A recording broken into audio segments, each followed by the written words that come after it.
আসসালামু আলাইকুম ওরহমতুল্লাহ।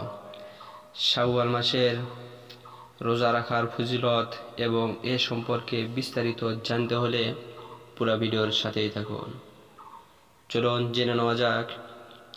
রাসূলুল্লাহ সাল্লাল্লাহু আলাইহি ওয়াসাল্লাম শাওয়াল মাসে নিজেই রোজা রাখতেন এবং সাহাবায়ে কেরাম রাদিয়াল্লাহু তাআলা আনহুম তাদেরকেও বলতেন তোমরাও রোজা রাখো, কারণ এই রোজার অনেক গুরুত্ব।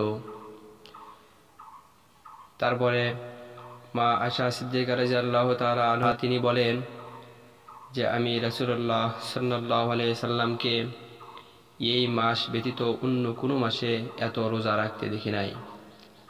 এই বিষয়ে হযরত আবু আইয়ুব আনসারী রাদিয়াল্লাহু তাআলা আনহু বলেন, নবী সাল্লাল্লাহু আলাইহি ওয়াসাল্লাম বলেছেন, মান সামা রমজানা সুম্মা আতবাহু সিত্তাম মিন শাওয়ালিন কানা কা সিয়ামিদ দাহার। যে মাহে রমজানের রোজা রাখলো এরপর শাওয়ালে 6টি রোজা রাখলো, এটি তার জন্য সারা বছর রোজা রাখার সমতুল্য।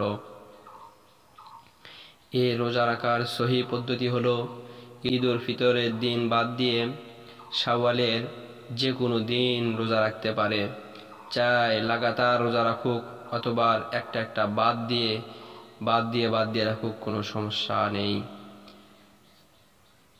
মেয়েরা একটা জিনিস ভুল করে, তাদের যে মাসের রোজা থাকে, কাজা রোজা থাকে, তারা কাজা রোজার সাথে সাথে এই নফল রোজার শাওয়ালের নফল রোজারও নিয়ত করে, তাহলে কিন্তু শাওয়ালের নফল রোজার কখনো সওয়াব তাদের আমল নামায় দেওয়া হবে না, বা এই ফজিলত তাদের আমল নামায় কখনো আসবে না।